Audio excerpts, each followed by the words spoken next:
जय जगन्नाथ प्रभु समस्त OTET aspirant को Odisha TET cracker OET platform रे मु स्वागत जनाऊँ। आशा करे समस्तंकर प्रिपरेशन डेडिकेटली चली। लास्ट क्लास रे हमें डिस्कस करथिले कि लैंग्वेज इंग्लिश रो पेडागोजी कांसेप्ट यूनिट 1 को जहा कि आपनकर सिलेबस रे कोन थला ना learning English at the elementary level, importance of learning English, objectives of learning English in terms of content and competence specification. तो ये सब जो को आम क्लास नंबर 1 रे ऑलरेडी डिस्कस कर सारी। जदि आप क्लास नंबर 1 देखी ना तेबे डिस्क्रिप्शन बॉक्स रे लिंक अच्छी, लिंक रे क्लिक करके आप देखि पारिबे। एवं वर्तमान जदि आम देखिबा ताले यूनिट 2 को आम डिस्कस करिबा, तार कांसेप्ट को बुझिबा प्रथमे, देन से कांसेप्ट रिलेटेड आम एमसीक्यू प्रैक्टिस करिबा। तो सिलेबस रे कोन अछि ना लैंग्वेज लर्निंग रो आपनकर principle of language teaching, challenge of teaching language in a diverse classroom. तो डिटेल ताको बुझिबा। सो विदाउट डिले चलंतु क्लास को स्टार्ट करिबा। ता पूर्व कहि रखिबे कि जदि आपण चैनल को फर्स्ट टाइम विजिट करथांते तेबे निश्चित चैनल को सब्सक्राइब करिवे, जो द्वारा कि समस्त क्लास गुडी कर इन्फॉर्मेशन नोटिफिकेशन माध्यम रे सर्वप्रथमे पाई परिवे। तेबे प्रिंसिपल ऑफ लैंग्वेज टीचिंग कोन, तार पॉइंट गुडी को मन रखिबे एवं प्रत्येकटी पॉइंट को हमें बुझिबा। नंबर 1 रे अछि थ्योरी ऑफ मोटिवेशन। तो थ्योरी ऑफ मोटिवेशन कोन ना आमे समस्त जानते कि motivation plays an important role in learning. एवं प्रेरणा अभिप्रेरणा आमे कहि परिबा बा प्रेरणा कहि परिबा कि गोटे इंपोर्टेंट रोल प्ले करे शिक्षण रे। एवं एमिति भी कहि परिबा कि the learning of English should be related to life of the learners. प्रत्येक शिक्षार्थी जीवन सहित आमे कहि परिबा कि तार दैनंदिन जीवन सहित इंग्राजी निश्चिंत परस्पर सहित संपर्कित, तार दैनंदिन जीवन सहित। तो मन रखिबेन point number 1 theory of motivation एवं तार वास्तव जीवन सहित जड़े शिक्षार्थी संपर्कित इंग्राजी शिक्षादान। देन देखिए नंबर 2 थ्योरी ऑफ इमिटेशन, अनुकरण जहाँ को कह जाए। तो थ्योरी ऑफ इमिटेशन एवं जहाँ किसी भी जड़े शिक्षार्थी शिखी थाए तो अनुकरण माध्यम ही शिखी थाए। तेणु आमे कहि परिबा कि language is best learn by imitation other such as the family members. एवं सी कहीं ना फैमिली मेंबर्स कोन ठारू बा परिवार समस्त सदस्यों ठारू किछि किछि अनुकरण करथाय जड़े शिक्षार्थी जड़े शिशु। तेणु आमे कहि परिबा कि थ्योरी ऑफ इमिटेशन मध्य अछि गोटे लैंग्वेज टीचिंग रो गोटे आमे प्रिंसिपल रूपे नै परिबा। तो पॉइंट गुडी को केवल मन रखिबे। एवं नंबर 3 रे अछि कोन ना theory of habit formation. Theory of habit formation number 3। तो हैबिट फॉर्मेशन कोन जदि हमें देखिबा कि language learning being skill based, ये सब जदि हमें देखिबा कि भाषा शिक्षण गुडी कोन ना गोटे दक्षता भित्तिक शिक्षा एवं it has to be developed as a matter of habit. एवं यार उन्नति किपरि हे परिबो बा विकास किपरि हे परिबो जदि हमें देखिबा ताले हमें कहि परिबा कि हैबिट तार अभ्यास द्वारा ही तार डेवलपमेंट हे परिबो। तो ऑप्शन नै परिबा कि हमें कि थ्योरी ऑफ हैबिट फॉर्मेशन बारंबार अभ्यास द्वारा तार भाषा शिक्षा परिपुष्ट होता है, जहाँकि आम ओडिया कहि परिबा। देन देखिबा number 4 theory of child centred learning बा आम कहि परिबा कि शिक्षार्थी केंद्रिक शिक्षादान। नंबर 4 जदि आम देखिबा थ्योरी ऑफ चाइल्ड सेंटर्ड माने शिक्षार्थी को बेस करिकि आम तार शिक्षादान जदि देबा ताहले तार गोटे वैशिष्ट्य मध्य हे परिबो। नंबर 5 मन रखिबे कि theory of ratio and series. एवं आम जदि देखिबा तार निर्दिष्ट गोटे क्रम अच्छी प्रत्येकटी आम जो भाषा शिक्षण कही था तार निर्दिष्ट क्रम अच्छी। आम कहि परिबा कि language skill such as listening आपनकर अच्छी, स्पीकिंग, रीडिंग एवं राइटिंग अच्छी are developed in a natural sequence. एवं तार गोटे निर्दिष्ट क्रम अनुसार होता है। निर्दिष्ट क्रम एमती नुहे कि आपण प्रथमे राइटिंग देन रीडिंग एमती नुह, तार निर्दिष्ट पर्टिकुलर गोटे सीक्वेंस अच्छी। आपण माने समस्त जानथिबे LSRW listening, speaking, reading and writing they are interrelated परस्पर सहित संपर्कित, नॉट आर इंडिपेंडेंट।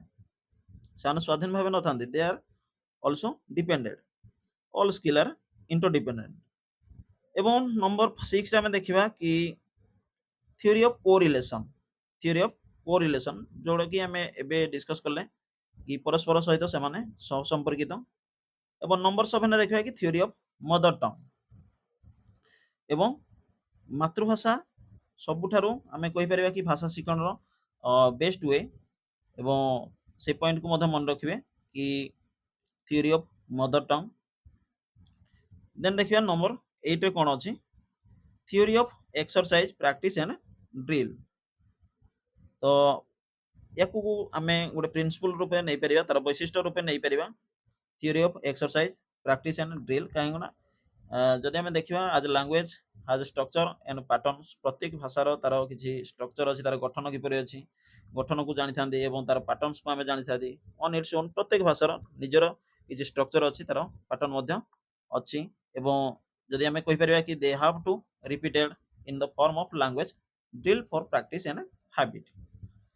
ଏବଂ ପ୍ରତ୍ୟେକ ଭାଷାକୁ ଆମେ ତାର ଅଭ୍ୟାସ ଦ୍ୱାରା ପରିପୃଷ୍ଟ ହେଇପାରିବ ଏବଂ ବାରମ୍ବାର ତାକୁ ଆମେ ଯଦି ଡ୍ରିଲ୍ କରିଥାନ୍ତି ତାହେଲେ ନିଶ୍ଚିନ୍ତ ଲାଙ୍ଗୁଏଜ ଡେଭଲପ ହେଇପାରିବ। ତେଣୁ ସେଇ ଦୃଷ୍ଟିରୁ ଆମେ ନେଇପାରିବା କି theory of exercise practice and drill. Then ଦେଖିବା ନମ୍ବର 9 ରେ କି theory of individual difference. Individual difference କ'ଣ ନା ବ୍ୟକ୍ତିଗତ ଭାବେ ବିଭେଦତା ବା ପାର୍ଥକ୍ୟ ଅଛି। ପ୍ରତ୍ୟେକ ଶିକ୍ଷାର୍ଥୀର ବ୍ୟକ୍ତିଗତ ପାର୍ଥକ୍ୟ ଅଛି ଏବଂ ଆମେ ଯଦି ଦେଖିବା କି ତାର ଜଣେ ଶିକ୍ଷାର୍ଥୀ ତାର ସଂସ୍କୃତି ହେଲା କି ତାର ଭାଷା ହେଲା, ସବୁ ଆମେ ଯେତେବେଳେ ଶ୍ରେଣୀ ଗୃହରେ ଶିକ୍ଷାଦାନ ଦେଇଥାନ୍ତି ତ ଏସବୁ ପାର୍ଥକ୍ୟ ଗୁଡ଼ିକୁ ଆମେ ଲକ୍ଷ୍ୟ କରିଥାନ୍ତି। ତେଣୁ ୟାକୁ ମଧ୍ୟ ଆମେ ଗୋଟେ ବୈଶିଷ୍ଟ୍ୟ ରୂପେ ନେଇପାରିବା ଥିଓରି ଅଫ୍ ଇଣ୍ଡିଭିଜୁଆଲ ଡିଫରେନ୍ସ। ଏବଂ ନମ୍ବର 10 ରେ ଯଦି ଆପଣ କହିବେ ମନେ ରଖିବେ ୟାକୁ କି TBLD କ'ଣ, ଟାସ୍କ ବେସ୍ଡ ଲାଙ୍ଗୁଏଜ টিচিং। এবং নম্বর 11 ଦେଖିବା କି theory of oral approach. Theory of oral approach, ତ ଓରାଲ ଆପ୍ରୋଚ ୟାକୁ ମନେ ରଖିବେ କି ଗୋଟେ ମୌଖିକ ପଦ୍ଧତିରେ ଯେତିକି ଏକ୍ସପୋଜ ଜଣେ, ଆକ୍ଚୁଆଲି ସତ କଥା କହିବାକୁ ଗଲେ ଆମର କ'ଣ ଥାଏ ନା ଯେତେବେଳେ ଆମର ପ୍ରାଇମେରୀ ଲେଭେଲରେ ଜଣେ ଶିକ୍ଷାର୍ଥୀକୁ ସେତିକି ଏକ୍ସପୋଜ କରିବା ପାଇଁ ହିଁ ସୁଯୋଗ ନଥାଏ ବା ତାଙ୍କୁ ସେତିକି ପ୍ରାୟୋରିଟି ଦିଆଯାଇ ନଥାଏ। ତ ଆମେ କହିପାରିବା କି ଥିଓରି ଅଫ୍ ଓରାଲ ଆପ୍ରୋଚ ମଧ୍ୟ ଗୋଟେ ତାର ପ୍ରିନ୍ସିପଲରେ ଯାଇପାରିବ। ଏବଂ କାହିଁକି ନା ତାର ଯେଉଁ ସାଉଣ୍ଡ ରହୁଛି, ପାଟର୍ନ ରହୁଛି ଅଫ୍ ଦ ଟାର୍ଗେଟ ଲାଙ୍ଗୁଏଜ, ଯାହାକି ଆମେ କହିଥାନ୍ତି ଲାଙ୍ଗୁଏଜ ଇଂଲିଶକୁ ସେକେଣ୍ଡ ଲାଙ୍ଗୁଏଜ ବା ଟାର୍ଗେଟ ଲାଙ୍ଗୁଏଜ କହିଥାନ୍ତି, are expose to the years of a child continuously, କାରଣ ସେତିକି ସୁଯୋଗ ମିଳିନଥାଏ। ତେଣୁ ଥିଓରି ଅଫ୍ ଓରାଲ ଆପ୍ରୋଚକୁ ଆମେ ଗୋଟେ ତାର ବୈଶିଷ୍ଟ୍ୟ ରୂପେ ନେଇପାରିବା। Theory of expose the language, ଯାହା ଆମେ ଏବେ डिस्कस कले, कहीं language is best learn in natural context where the language is in maximum use एवं ताको सेतिकी एक्सपोज करिया पे सुजोग मिल जाता है। तो ये जहाँ आम ए डिस्कस कले से पॉइंट गुड़िक निश्चित आप मन रखिए, जो 12टी पॉइंट अच्छी ताको मन रखिए, डेफिनेटली आप क्वेश्चन एग्जाम रे देखा पाइबे। सेकेंड देखा कि challenge of teaching language in diverse classroom. तो श्रेणी गृह रे जो विविधता गुड़िक अच्छी बा कौन कौन आह्वानमूलक परिस्थिति उपजी थाए श्रेणी गृह शिक्षादान समय आम कहीपर श्रेणी प्रकोष्ठ में जो विभेदता गुड़िक अच्छी जड़े शिक्षादान समय आमको क्यों सब आह्वान करने को पड़ता है, क्यों सब समस्या गुड़िक, तो ताको आम देखा। नंबर 1 जो देखा ओभर क्राउडेड क्लासरूम। आम समस्ते जानते कि India is a multilingual and multi cultural country एवं विभिन्न प्रकार शिक्षार्थी विभिन्न संस्कृति आसता, विभिन्न परिवेश आसता, विभिन्न भाषाभाषी आसता। तो ओभर क्राउडेड क्लासरूम थाए एवं जदि आम क्राउडेड कहवा ताहले आपनकर श्रेणी गृह रे जदि 50 शिक्षार्थी विशिष्ट श्रेणी गृह थाए, बेले बेले कौन थाए ना ताठारु अधिक थाए थांती पिला माने, तो सेते बेले कौन ना परिस्थिति किछि समस्या पूर्ण उपजी थाए, ताको मन रखिबे over crowded classroom number 1। Then देखिबा कि क्लासरूम कंडीशन एवं बेटर क्लासरूम कंडीशन न थाए, ये भी गोटे चैलेंज होता है कौन ना teaching language in diverse classroom रे हमर। नंबर 2 को मन रखिबे। देन रहला lack of TLM. TLM means teaching learning materials. तो शिक्षण उपकरण अवेलेबल नथिला माने कोन होय ना शिक्षादान समय रे विभिन्न प्रकार समस्या उपजी थाए एवं जड़े शिक्षार्थी तार उपयुक्त शिक्षण बा फलप्रद शिक्षण फलप्रद होई न थाए। तो नंबर 3 को मन रखिबे कि lack of TLM, lack of train teacher एवं जड़े दक्ष शिक्षक अभाव थाए, आम कहीपर सी गोटे चैलेंज रूपे आम नहीं पार। देन देखिए नंबर 5 रे लैक ऑफ प्रैक्टिस एवं अभ्यासर अभाव थाए।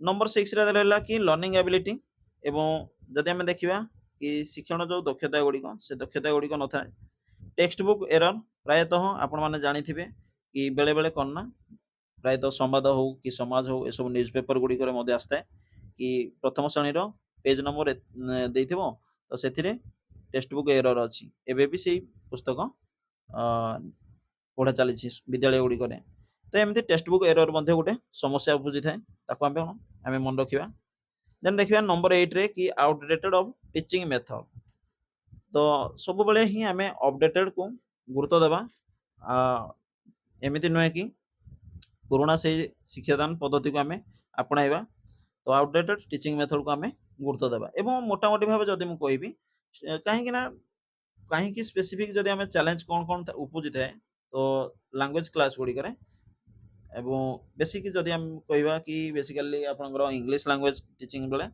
तो मु कहि परिबी कि student come with different language background कारण शिक्षार्थी माने विभिन्न भाषा भाषी आसतांती विभिन्न बैकग्राउंड से माने बिलोंग्स करथांती जेपरि कि आपनकर हो भाषा हला कोई भाषा हला कि आपनकर विभिन्न भाषा भाषी से बिलोंग्स करथांती they lack confidence that they can learn English ताकर कॉन्फिडेंस न थाए कि से माने लर्न करिया पई इंग्लिश को बा लैंग्वेज टू को से माने लर्न करिया पई ओ हम तो पूर्व क्लास रे डिस्कस करथिले कि सब बेले टारगेट लैंग्वेज को लर्न करा जाय थाए एवं आमे जदि कहबा कि मदर टंग को कोन ना एक्विजिशन को जाय थाए जहा कि गोटे नेचुरल प्रोसेस रहता है ताको लैंग्वेज एक्विजिशन आमे कहिथांती एवं गोटे रूल एवं विद्यालय जहाँ किसी आम शिखी था गोटे कौन ना टारगेट लैंग्वेज को आम लर्न कर एवं जदि आम आउ कौन देखा यार डिस्कस जदि करवा support from home in negligible impact of mother tongue जहाँकि आप जानते लैंग्वेज वन ये सब आमर हूँ मदर टंग एवं लैंग्वेज टू हूँ सेकेंड लैंग्वेज जहाँकि आम जानते इंग्लिश को then do not open in classroom एवं से देन डू नॉट एक्सपोज से प्रकाश करें ना गोटे भय थाए पे एसबू समस्या गुड़िक आसता है पर्टिकुलाली जब मुझे कहबी एवं आउ जब आम देखा they remain aloof and do not interact avoid peer learning एवं से दलगत शिक्षण को कौन अवॉइड करते तो सब गुड़िक गोटे गोटे समस्या हो पार एवं आउ कौन अच्छे ना एग्जामिनेशन सेंटर्ड एजुकेशन एवं आम जब बुझा कि शिक्षा गोटे एग्जामिनेशन ही आम पाठ पढ़ी था ताले ये गोटे समस्या विराट बड़ समस्या तेणु ये गोटे पॉइंट नहीं पार कि एग्जामिनेशन सेंटर्ड एजुकेशन केवल जे आम एग्जाम पाठ पढ़ी न था शिक्षा नहीं न था तो या मन रखा एवं आउ कौन अच्छी देखा स्कूल एनवायरनमेंट तो विद्यालय परिवेश मुझे बहुत बड़ गोटे इंपैक्ट पड़ी थाए स्कूल एनवायरनमेंट विद्यालय परिवेश एवं लैक ऑफ फैसिलिटी एवं जदि आम देखा कि they in general need support and encouragement से कहीं आम जदि देखा सपोर्ट रहा दरकार सहायता प्रदान करने दरकार एवं एनकरेजमेंट से उत्साहित कर आवश्यकता अच्छी जो द्वारा कि आम जहाँ डिस्कस कले कि जो देखा specific challenge in language English ये सब गुड़िक गोटे गोटे आह्वानमूलक परिस्थिति उपजी थाए तो आशा करुचे निश्चित आम जहाँ भी डिस्कस कले आपंकर एग्जाम रे हेल्पफुल हो पार एवं अकॉर्डिंग टू सिलेबस आम सबकि डिटेल बुझा ता सहित जहाँ किसी डिस्कस कले से गुड़िक आम तार एमसीक्यू प्रैक्टिस करवा एवं बिफोर 5 डेज आपंकर एग्जाम आम 5000 एमसीक्यू प्रैक्टिस करवा ऑल पार्ट्स रू आपंकर ईवीएस है मैथमेटिक्स है लैंग्वेज ओडिया एवं इंग्लिश ता सहित सीडीपी चाइल्ड डेवलपमेंट पेडागोजी सबकि डिटेल बुझा सबकि आपंकर syllabus wise class recorded class एवं एमती किसी भी प्रश्न आसता है आपंकर जहाँकि आउट ऑफ सिलेबस रो थाए आपण मैंने जानी सिलेबस न थाए से सब किंतु आपंकर क्वेश्चन आसता है तो बेसिकली आम से गुड़ाक ही फोकस करवा आउट ऑफ सिलेबस रू कौन आपंकर क्वेश्चन आसुचे देखा एवं ता सहित किसी इंपोर्टाट नोट आपको शेयर करी तो आशा करुँच आपण सहित देखा आउ एक क्लास रे थैंक यू जय जगन्नाथ एवं डेडिकेटली आप प्रिपेरेसन करुवे निश्चिंत आप तार नोट करेंगे एवं प्रति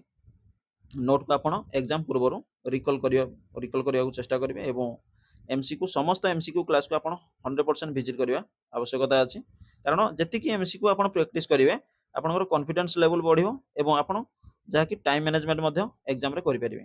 ଏମିତି ନୁହଁ କି ମାଇନସ୍ ମାର୍କିଂ ନାହିଁ, ଯାହା କିଛି ଅଛି ମୁଁ ଗୋଲ ବୁଲେଇ ଦେଇକି ଆସିବି, ସେମିତି ନୁହଁ। ସିଡିପି ହଉ ଯେକୌଣସି ପାର୍ଟରେ ବି ହଉ ଆପଣ କୋଶ୍ଚିନ୍କୁ ଭଲ କି ବୁଝିବେ। ସେଇଟା କେତେବେଳେ ଆସିବ ନା ସେଇ କନଫିଡେନ୍ସ ଆପଣ ଯେତେବେଳେ ବହୁତ ଗୁଡ଼ାଏ ଆପଣ ଏମସିକ୍ୟୁ ପ୍ରାକ୍ଟିସ୍ କରିବେ, ପ୍ରିଭିୟସ୍ ଇୟର କୋଶ୍ଚିନ୍ ହଉ କିମ୍ବା ନ୍ୟୁ କୋଶ୍ଚିନ୍, ସବୁକିଛି କୋଶ୍ଚିନ୍ ପ୍ରାକ୍ଟିସ୍ କଲେ ଆପଣ ଏସବୁ ପାଇପାରିବେ। ତେବେ ଥ୍ୟାଙ୍କ ୟୁ, ଜୟ ଜଗନ୍ନାଥ। ଆପଣଙ୍କ ସହିତ ଦେଖା ହେବ ଆଉ ଏକ କନସେପ୍ଟ କ୍ଲାସ୍ରେ। ଏବଂ ଏଇ ଯେଉଁ ଆମେ ଡିସ୍କସ୍ କଲେ କି ୟୁନିଟ୍ 1 ଏବଂ ୟୁନିଟ୍ 2ର ୟାର ଏମସିକ୍ୟୁ 100 ଟପ୍ ସିଲେକ୍ଟେଡ୍ ଏମସିକ୍ୟୁ ଆମେ ପ୍ରାକ୍ଟିସ୍ ମଧ୍ୟ କରିବା। Thank you.